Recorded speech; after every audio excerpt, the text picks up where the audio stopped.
అందరికీ నమస్కారం అండి. బాచీరావు ప్రవచనాలు సృష్టి రహస్యానికి అందరికీ కూడా ఆహ్వానం అండి. గురు ప్రార్థనతో ప్రారంభిద్దాం. గురుర్బ్రహ్మ గురుర్విష్ణు గురుర్దేవో మహేశ్వరః గురు సాక్షాత్ పరబ్రహ్మ తస్మై శ్రీ గురవే నమః. సదాశివ సమారంభాం శంకరాచార్య మధ్యమాం అస్మదాచార్య పర్యంతం వందే గురు పరంపరాం. అస్య శ్రీ సూర్యవరప్రసాద శుక్లయజుర్వేదః మూలమంత్రః మూలగురుః యాజ్ఞవల్క్య ఋషి కౌండిన్యముని కానుముని నమో నమస్తే. శ్రీ కాత్యాయని మైత్రేయీ సమేత యాజ్ఞవల్క్య గురుభ్యో నమః. జై శ్రీమన్నారాయణ, జై శ్రీకృష్ణ. ఆదిగురువులైనటువంటి ఆదిగురువులైనటువంటి శ్రీ గురు దక్షిణామూర్తి పాదపద్మాలకి, జగద్గురువులైనటువంటి శంకర్ భగవత్పాదుల వారి పాదపద్మాలకి, శుక్లయజుర్వేదానికి మూల గురువులైనటువంటి కాత్యాయని మైత్రేయీ సమేత యాజ్ఞవల్క్య ఋషి పాదపద్మాలకి నమస్కారాలు తెలియజేసుకుంటూ, నాకు ఈ దేహాన్ని ప్రసాదించినటువంటి నా తండ్రికి, ఈ దేహంలో ఆ జీవాత్మని ప్రవేశపెట్టినటువంటి ఆ పరమాత్మని శ్రీమన్నారాయణుడికి, మరియు ఆ శ్రీమన్నారాయణుడికి ఇష్టమైన జ్ఞాన సభకి కూడా నమస్కారాలు తెలియజేసుకుంటూ ఈ సృష్టి రహస్యం ప్రవచనాన్ని ప్రారంభిస్తూ ఉన్నాను.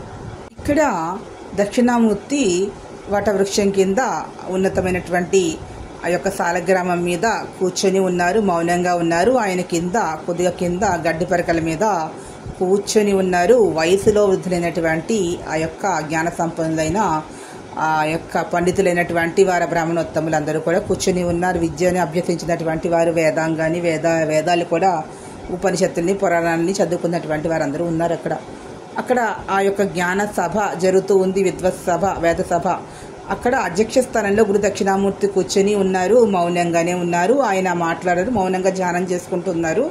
వీరందరూ కూడా స్వామిని ప్రశ్నిస్తూ ఉన్నారు ఎప్పట్లాగానే. స్వామి, ఈ యొక్క ఇప్పుడు యక్షులు అని చెప్తున్నారు, ఇలా ఒక్కొక్క లోకం అనేది ఉంది కదా, ఈ యక్షులు అనేటటువంటి వారు ఇలా తత్వాల్లో ఉన్నారు అని చెప్తున్నారు. వీరి యొక్క తత్వం ఆధారంగా, అంటే వీరికి మానవులకి ఉన్నటువంటి మానవలోకంలో ఉన్న వారికి పెద్దగా తేడా ఏమిటి అని అడుగుతూ ఉన్నారు. అదేవిధంగా వీరు భూలోకాలకి వస్తూ ఉంటారా అని అడుగుతూ ఉన్నారు. వీరి లోకం అనేది భూలోకానికి ఎంత దూరంలో ఉంటుంది అని మరియు ప్రశ్నిస్తూ ఉన్నారు. అప్పుడు చెప్తూ ఉన్నారు గురు దక్షిణామూర్తి, ఈ యక్షులు అనువారు మానవుల కన్నా కూడా కొద్దిగా ఉన్నతమైనటువంటి జన్మ. యక్షులు అనువారికి అక్కడ లోకం అనేది ఉంటుంది. అక్కడ కూడా వాళ్ళు మనలాగానే వారు కూడా అక్కడ రాజులు. యక్షులకి రాజు కుబేరుడు అంటారు. వాళ్ళు రాజులు. అక్కడ అంటే సామ్రాజ్యాలు ఉంటాయి, పరిపాలన ఉంటుంది. అక్కడంతా కూడా యక్షులు ఉంటారు. వీళ్ళందరూ కూడా ఎక్కడి నుంచి వచ్చారు అంటే మానవ లోకం నుంచి వెళ్ళినటువంటి వారు యక్షులు అనేటటువంటి వారు. అయితే వారికి కొన్ని శక్తులు అనేటటువంటివి ఉంటాయి యక్షులు అనేటటువంటి వారికి అని చెప్పారు. కొన్ని శక్తులు అయితే ఉంటాయి అని, మానవుల కన్నా కూడా కొంత శక్తి కలిగినటువంటి వారు యక్షులు అనేవారు. అయితే ఈ మానవ లోకానికి కొద్దిగా పైన ఉంటుంది ఈ యొక్క యక్షుల యొక్క లోకము అని చెప్తున్నారు. అంటే మానవ లోకానికి కొద్దిగా సమీపంలో ఉన్నటువంటిదే అది యక్షుల యొక్క లోకము. అది మనకి అంటే ఈ నేత్రములతో మనము చూడలేము. ఎవరు చూడగలుగుతారు అంటే ఈ మానవ లోకానికి ఈ యొక్క సమీపంలో యక్షలోకం ఉంది కదా, మరి పితృలోకం ఎక్కడ ఉంది అని అడుగుతూ ఉన్నారు. పితృలోకము అనేది ఈ యక్షలోకానికన్నా కొంచెం కింద పితృలోకం ఉంటుంది. అంటే భూలోకానికి కొద్ది పైన పితృలోకం ఉంటే ఆ పైన యక్షలోకం అనేది ఉంటుంది. ఈ జీవాత్మలన్నీ కూడా మొదటగా పితృలోకంలోనే ఉంటాయి. మొదటగా పితృలోకంలో విశ్రాంతి తీసుకుంటూ ఉంటూ అక్కడ మళ్ళీ అవి ధ్యానం చేసుకుంటూ ఉంటాయి.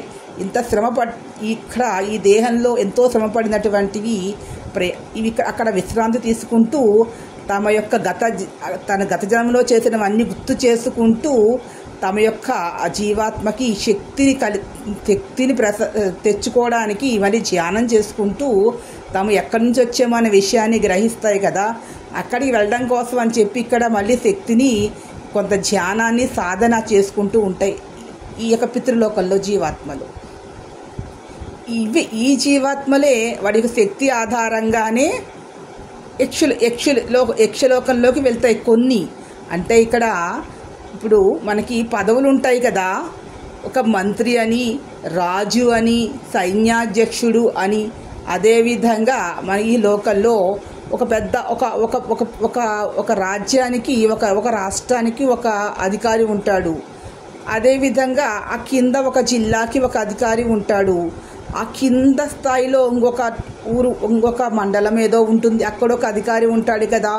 ఆ కిందకి వెళితే ఒక పట్టణమో గ్రామమో ఉంటుంది, అక్కడ ఒక అధికారి ఉంటాడు. అంటే గ్రామము ఇలాగా ప్రమోషన్స్ ఇస్తూ ఉంటారు కదా. కొంతకాలం వాళ్ళు ఇక్కడ మన లౌకిక పరిభాషలో కొద్ది కాలంగా వారు ఆ పదవిలో ఉన్నారనుకోండి, వారు మళ్ళీ పైకి వెళుతూ ఉంటారే, అంటే వారు చేసినటువంటి సేవకు. అదేవిధంగా ఇక్కడ వీరు పొందినటువంటి జ్ఞానము ఆధారంగా వీరు మంచి కర్మలు చేయడం వల్ల వీరికి ఆ విధమైనటువంటిది పైకి వెళుతూ ఉంటారు. అదే ఇక్కడ జీవాత్మ అనేటటువంటివన్నీ ఆ లోకానికి వెళ్ళిన తర్వాత అక్కడ అవి చేసినటువంటి సాధన కృషి పరంగా వాటికి ఆ లోకం వస్తుంది. ఇక్కడ చెప్పాం కదా, తమో గుణము కలిగినటువంటి వారికి వచ్చేదే ఈ లోకము. ఏది? ఇక్షులోకములో ఉంటారు. ఈ రజోగుణము దేవతాలోకంలోకి వెళ్తారు. సత్వము గుణము కలిగినటువంటి వారు ఎక్కడికి వెళ్తారు? ఆ యొక్క విష్ణులోకమని, శివలోకమని వెళ్తారు. ఆ పైన ఉన్నటువంటి పరబ్రహ్మలోకానికి వెళ్ళేవారు శుద్ధ సాత్విక గుణం కలిగినటువంటి వారు. అక్కడ అంటే శుద్ధ సాత్వికం అంటే ఇంకా వారికి సర్వము తెలుసుకున్నారు, మొత్తము తెలుసుకున్నారు. వారు ఆ పరబ్రహ్మం గురించి తెలుసుకుంటున్నప్పుడు పరబ్రహ్మకు సమీపంలో ఉన్న ఆ లోకానికి వెళ్ళే అర్హత అనేది ఉంటుంది. మనకి మామూలుగా వారికి ఒక ఉద్యోగాలు ఇస్తూ ఉన్నారు అంటే వారిలో ఉన్నటువంటి జ్ఞానాన్ని బట్టే కదా. వారు గొప్ప జ్ఞానం ఉంటే పెద్ద పదవి, తక్కువ జ్ఞానం ఉంటే చిన్న పదవులు ఏ విధంగా వస్తాయో అదేవిధంగా ఇక్కడ కూడా జ్ఞానము ఆ యొక్క తత్వము ఆధారంగా. అంటే ఇక్కడ ఒక వ్యక్తి ఒక శాస్త్రాన్ని నేర్చుకున్నాడు, దాన్ని లోకులకు ఉపకారం చేయాలి. అదే శాస్త్రాన్ని లోకానికి అపకారానికి వాడాడనుకోండి, అది తమో గుణం అవుతుంది. అప్పుడు అటువంటి వాడికి పదవులు ఇస్తారా? వాడు కూడా శాస్త్రవేత్తగానే పిలువబడతాడు, కానీ సృష్టి వినాశనానికి కారణమైనటువంటి వాటిని తయారు చేశాడనుకోండి, వాడిని ఏమంటారు? వాడు శాస్త్రవేత్తే, వీడు శాస్త్రవేత్తే, కానీ వీడు లోకానికి సాయం చేస్తున్నాడు, వాడు అపకారం చేస్తున్నాడు. అందుకని ఉపకారం చేసినటువంటి వారికి పదవులు ఉంటాయి, అపకారం చేస్తున్నాడు అంటే వాడికి పదవి ఇవ్వరు. ఇక్కడ కూడా అదే విధంగానే ఈ యొక్క జీవాత్మల్లో తమో గుణము ఇలా కలిగి ఉన్నారనుకోండి, వారిని ఆ లోకాలకి వెళ్ళనియరు. వాడి యొక్క శక్తిని ఆధారంగా ఇక్కడ సంచరిస్తూ ఉంటాడు. ఇంకా పరమతమో గుణం ఉందనుకోండి, ఇంకాను వారు ఆ పితృలోకంలోనే ఉంటారు, వెళ్ళలేరు. వాడి యొక్క గుణాల ఆధారంగా వెళ్తూ ఉంటారు. ఇంకా తమో గుణం ఉంటే ఈ భూలోకంలోనే తిరుగుతూ ఉంటారు. పరమతమో గుణం ఉన్నటువంటి వారు భూలోకంలోనే తిరుగుతూ ఉంటారు. కాబట్టి ఇక్కడ గుణములు ఆధారంగానే వారు అక్కడికి వెళుతూ ఉంటారు. మళ్ళీ అక్కడ దేవతల్లో కూడా ఆ లోకానికి వెళ్ళిన తర్వాత వీరందరూ కూడా ఈ జీవాత్మలు దేవతాలోకానికి వెళ్ళాయి. దేవతాలోకానికి వెళ్ళి జీవాత్మలకు కూడా కొంతకాలమే దేవతాలోకంలో ఉండే అర్హత ఉంటుంది. ఆ స్వర్గలోకంలో ఉంటూ మళ్ళీ అక్కడ ఈ రజోగుణాన్ని తమో గుణాన్ని కలిగి ఉన్నారనుకోండి, తిరిగి మళ్ళీ వాళ్ళని ఏం చేస్తారు? తిరిగి మళ్ళీ భూలోకానికే పంపుతారు. అంటే పుణ్యము అన్నది ఉండాలి. ఒక ఉన్నత పదవిలో కూర్చున్న తర్వాత వాడు ఏ పని చేయలేదనుకోండి, వాడిని ఏం చేస్తారు? కిందకి పంపుతారు కదా. అదేవిధంగా ఇక్కడ కూడా వారు ఆ లోకానికి తగినట్టు లేకపోతే మరి వారిని కిందకి పంపుతారు. కాబట్టి ఏ జీవాత్మకి కూడా ఆ యొక్క తత్వంతో ఎప్పుడు ఎల్లవెల్లలా ఆ శుద్ధ సాత్విక తత్వంతోనే ఉంటేనే ఆ లోకంలో ఉండనిస్తారు.